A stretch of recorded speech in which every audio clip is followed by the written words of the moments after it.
just talking about mentioning certain commonalities that are available, where I was telling that what are the ways we can do, right? So let's imagine something like India's naval exercises. One of the ways India is engaged is bilateral, trilateral, and multilateral level.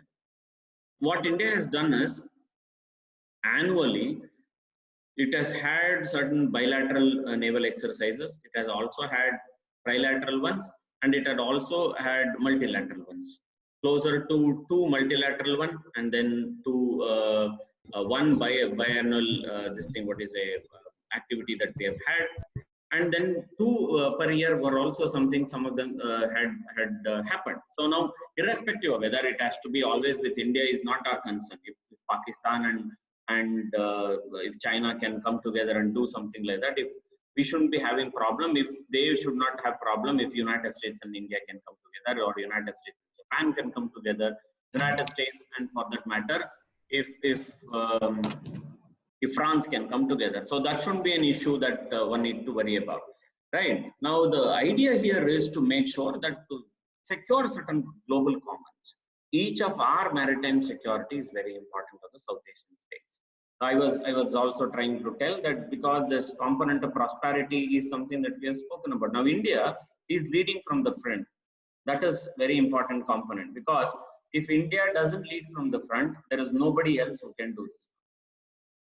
Okay. Now what India did very interestingly, if you look in January 2020, India pledged something like $50 million as a security assistance to Sri Lanka to purchase equipment for its own security forces. It also said that we will give certain Coast Guard ships. We have given to them something called as one is called Viraj, and then we have made sure that our national security advisor is regularly in touch with them, and then make sure that they purchase whatever that is required. Right now, India and Maldives, because those they had some sort of diplomatic issues with regard to, and relationships weren't in great shape and all those things.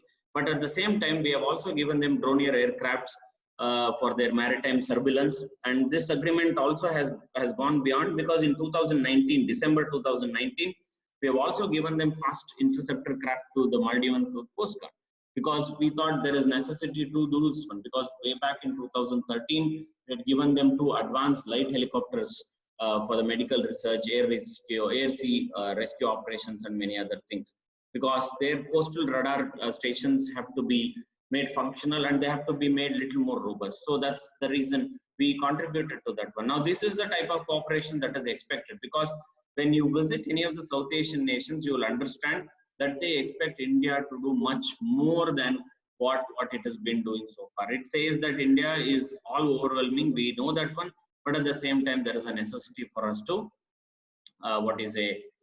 be little more concerned about the South Asian states, and also make sure that your security dilemma does not make others to get scared about it, so that it does not lead to perceptions and misperceptions. Many a times, what happens is also that we end up in misperceptions, right? That's one limited issue that we have to look in. Whereas India itself is strengthening in one or the other way. It has acquired 111 naval utility helicopters for the Indian Navy itself, as to make sure that it takes search and rescue missions, casualty evacuations, and low intensity maritime operations, as well as anti-ship torpedo attacks that can happen on the maritime component. So it is not just that India will utilize all these things for itself, it will also make sure that it leads to, or it lends to some of these people as and when it is required, or as and when it is requested. Now this is something that India has been doing so far.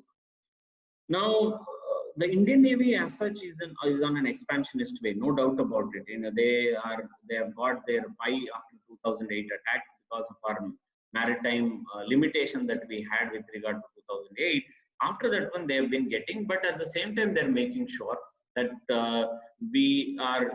India is as such using what we call as Panchamrit, that is there as part of India's foreign policy, where security is not just security of ourselves, but the security is for the whole of South Asian region, or all those who are the littorals in our this thing, or those of them who are neighbors and who look up to India, is something that we have looked at.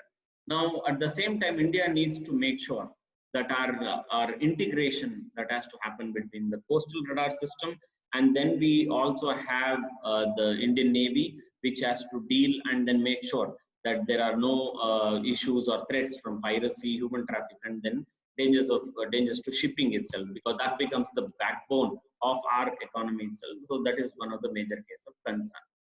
Now, India's footprint, as I told, it has been so very well felt, and India, anything that it takes into concern, or when it engages with, whether it is United States or Japan or any of the groupings, it always should make sure that there is no question of any violation of the Convention of the Law of the Sea, which is also equally important when we talk about maritime security. In the name of securing or making sure that our maritime concerns are addressed, we cannot go beyond a particular level.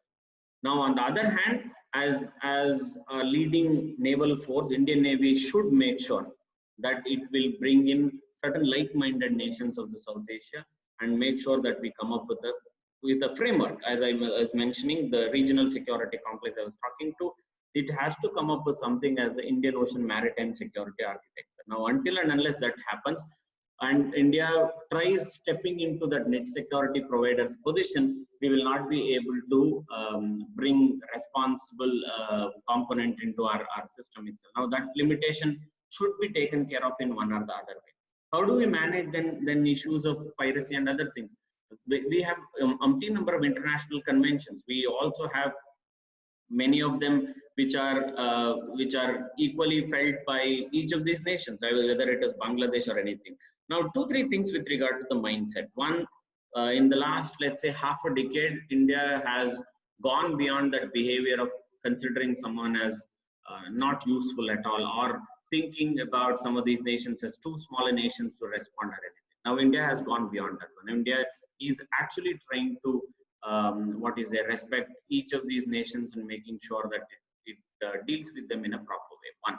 Second is also that at no point of time we need to interfere in any of their policies, which is equally important, because the moment we get interfere or we interfere in our polity, all that we do, let's say from the South Asia satellite, that good things that we have done from CPAR components of, let's say, building our soft power components, everything will be ruined. Everything will be disrespected. Nobody is going to respect you. Nobody is going to, because one wrong thing will lead to hundreds of good things being put into shambles. That is something that we have expected, because South Asia always suffers from those 3 components of having no control over power, politics, and then perception. Now, on all the 3, we have limitations, because in one or the other way, invariably we have these issues. Neither we have control over their politics.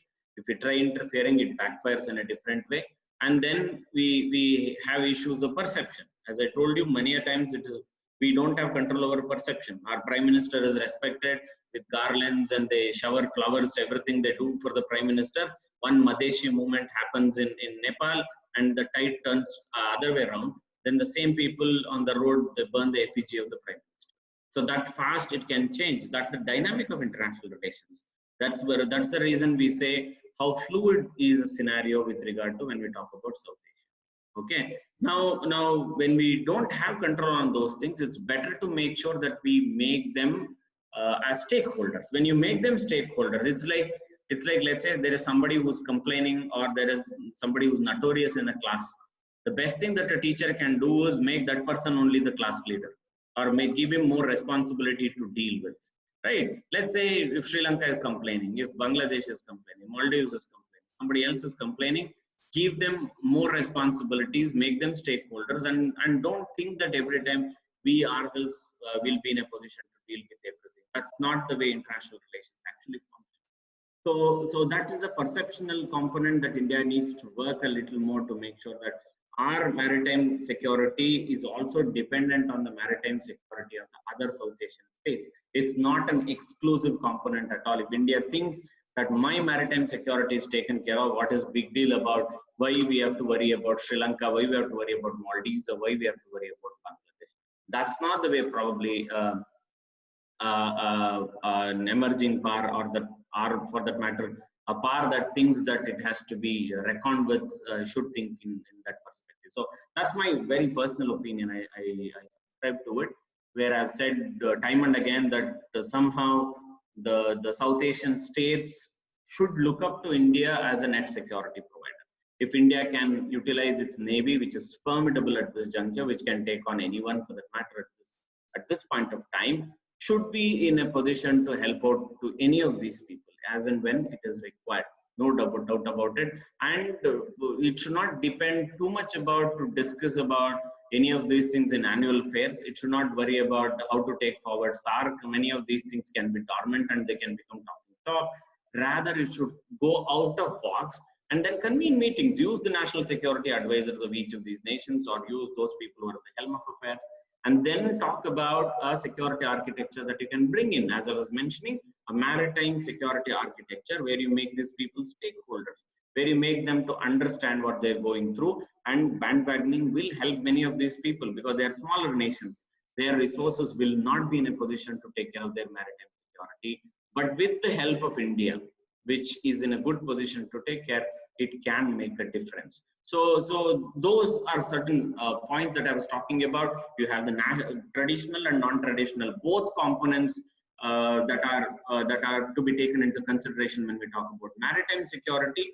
When these concerns can be addressed, when these concerns can be given due importance, probably the South Asian states themselves will feel secure. Because if something else is happening from elsewhere, whether it is a piracy, whether it is drug trafficking, any of these things, when they know that none of these South Asian states are just individual states, they are a conglomeration, they are a confederation, they are a set of countries who can act together and make sure that all of us are in tandem and we are in a unison to speak, probably it will deter. Now, deterrence is a major component that we need to remember. Not everything can be managed just through individually or bilaterally. So there where probably we need to think a little beyond what has been thought so far, what has been propagated so far, and what we thought these days or these many days, thinking that we grow alone. We grow alone is not going to be a case where you have a region that looks up to you, but at the same time that also waits for a chance to take a swipe at you. So with those remarks, probably I'll stop it here, and I would be more than happy to take questions. Okay, so participants, if you have any queries, questions, or comments on Professor Nandakishore's lecture, then you can ask through two different modes. You can ask directly, or you can just put your message in the message box, and Professor Nandakishore will reply.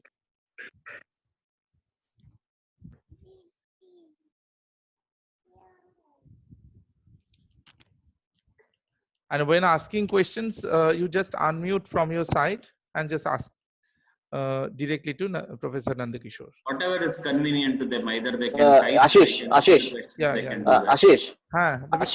Before starting the question answer session, I would like to make an observation.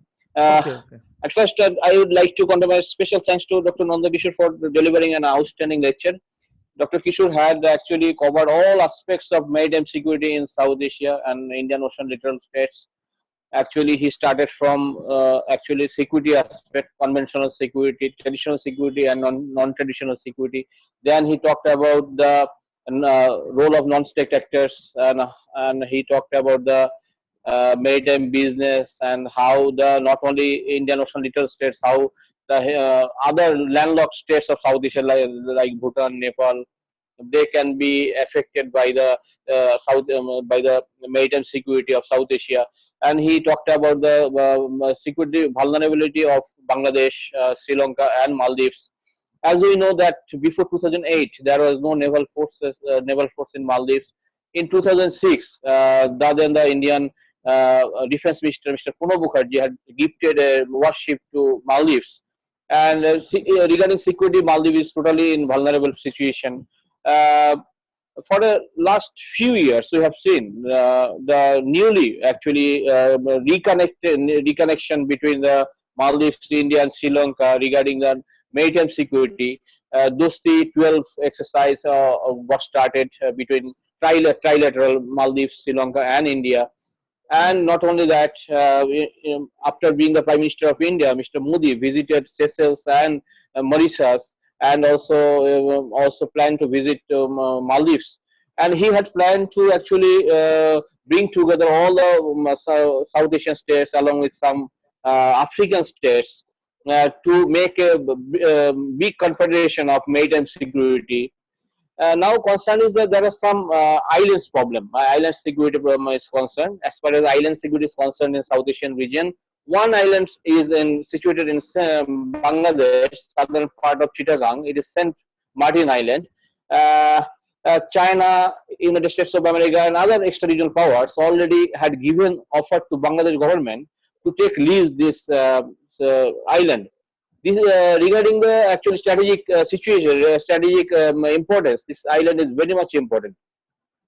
And regarding the non-conventional security, I would like to say, Dr. Kishore had rightly mentioned that LTT is no more now, but till 2009, it was the most powerful non-state actors in the world who had both naval force, air force, and military force. And regarding the Maldives, from 2015, the ISIS modules have grown up in Maldives. There are so many vacant islands in Maldives. So the youngsters of Maldives actually have started to join in ISIS, and then they're using the vacant islands. So these non-state actors are very much dangerous to South Asian maritime security. And regarding security of Andaman and Nicobar Island, before tsunami 2004 December, Indian government had planned to actually build up a secret airfield, and due to tsunami it was collapsed, and India has rethinking about the to secure the Andaman and Nicobar Island, because the Andaman Sea is very much dangerous for India now, because Chinese naval force has been deployed, and the Chinese force is very much active in this area. And regarding the sea piracy, it is very much alarming, because India government is doing a lot, because for the last few years we have seen how the Indian naval force actually fought against the Somalian group. They are very much active in Indian Ocean, in African coastal area. And what I am saying that Dr. Kishore, actually you have rightly mentioned, I mean, I have no confusion about your lecture, that very much you have had given a very balanced lecture, that through regional security we can actually ensure our security. Yes, it's okay. And because we have seen that how the comparatively poor states and economically backward states like Maldives and Sri Lanka, they got involved with the extra-regional powers. Thus, China, through the maritime Silk Route, already actually captured the entire South Asian region, already building a new seaport in Chittagong, and Hambantota already established, and Gwadar port. But to counter Chinese influence, India also trying to actually make a new port in Trincomalee in Sri Lanka. And already to counter China, counter Chinese Gwadar port, India already established Chabahar port. So would you think that India will try to make a big confederation of South Asian states to mitigate the maritime security problem, as well as India should try to counter the Chinese influence? What is your opinion? Okay. Thanks for adding those points, because I was not too worried about the ANC, because